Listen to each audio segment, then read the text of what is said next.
بچت کا مسجد بن کر رہے گی۔ اب سمجھ میں یہ آیا کہ مسجد یہاں پر بنی ہے تو یہ کسی کے مال لگنے سے یا کسی کے محنت لگنے سے نہیں، یہ تو برسوں پہلے زمین پر لکھا گیا ہے کہ ہاں مسجد بننے والی ہے، خانہ کعبہ کی بچی ہوئی چیز یہاں پر بھی گری ہوگی، اس کا حصہ یہاں پر بھی ہوگا۔ اسی لیے آپ لوگ اس میں زیادہ ٹینشن لینے کی ضرورت نہیں۔ جہاں پر روئے زمین پر وہ ابراہیم علیہ السلام کی اچھالی ہوئی مٹی کا ذرہ گرا ہوگا، وہاں پر بن کر رہے گی، کسی کا باپ بھی روک نہیں سکے گا، مسجد بنے گی۔ اور دوسری بات یہ، مسجد کی تعمیر کے بعد ایک عقیدہ بھی میں آپ کو دینا چاہتا ہوں، بلکہ ہر مسلمان۔ السلام علیکم۔ مفتی سلمان اجری کا بیان۔ مسجد اللہ کا گھر کیوں کہا گیا ہے؟ آئیے اسی پر یہ بیان ہے، سنتے ہیں۔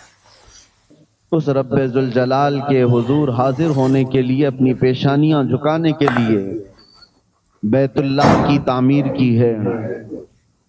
آج ہم اس مسجد کی افتتاحی تقریب میں حاضر ہیں۔ مسجد اللہ کا گھر ہے، جیسے ہر مسلمان کو معلوم ہے۔ مسجد اللہ کا گھر ہے، گھر رہنے کے لیے نہیں ہے۔ کوئی اگر عقل سے پیدل آدمی یہ پوچھنے لگ جائے کہ اگر یہ گھر ہے تو کیا اللہ اس میں رہتا ہے؟ ہر گھر رہنے کے لیے نہیں ہوتا۔ اللہ تبارک و تعالیٰ سے اس کو نسبت دی گئی ہے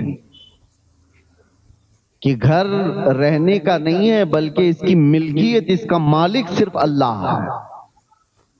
اسی لیے سب سے پہلے مسجد کے جو ذمہ دار بنتے ہیں، کمیٹی بنے، صدر بنے، اراکین بنے ہیں، ان کو سب سے پہلے یہ سوچ لینا چاہیے میں اس مسجد کا مالک نہیں، خادم ہوں۔ مالک صرف اللہ ہے۔ سچ بات ہے۔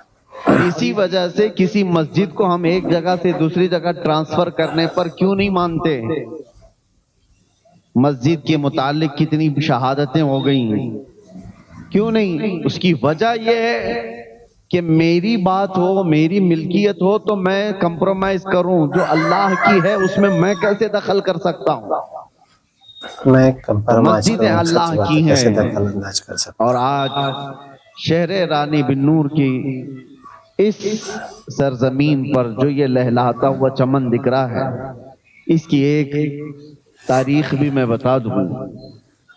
فرمایا گیا کہ جب حضرت ابراہیم علیہ السلام نے خانہ کعبہ کی تعمیر کی، اسماعیل علیہ السلام ساتھ میں تھے، پورا کعبہ جب بن گیا تو آپ نے دعا کی تھی، ربنا تقبل منا انک انت السمیع العلیم، اے ہمارے رب ہماری جانب سے اس کام کو قبول فرما لے، بے شک تو سننے جاننے والا۔ جب خانہ کعبہ کی تعمیر مکمل ہوئی تو اس کے جو سامان تھوڑی سے بچے، مٹی گارا جو بھی جس چیز سے بن رہی تھی، تو ابراہیم علیہ السلام کو حکم ہوا کہ وہ مٹی اٹھا کر کے ہوا میں پھینک دیں۔ آپ وہ بچی ہوئی مٹی، گھر بنانے کے بعد کچھ تو بچتا ہے نا، کعبہ بنانے کے بعد جو بچا تھا، ابراہیم علیہ السلام نے اس کو ہوا میں اس طرح اچھال دیا۔ مفسرین فرماتے ہیں اس مٹی کے قطرے پوری دنیا میں پھیلائے گئے، اور جس زمین پر قطرہ گرا وہاں قیامت سے پہلے مسجد بنا دی جاتی ہے۔ قیامت سے پہلے جہاں وہ ذرہ گرا ہے خانہ کعبہ کی بچت کا، مسجد بن کر رہے گی۔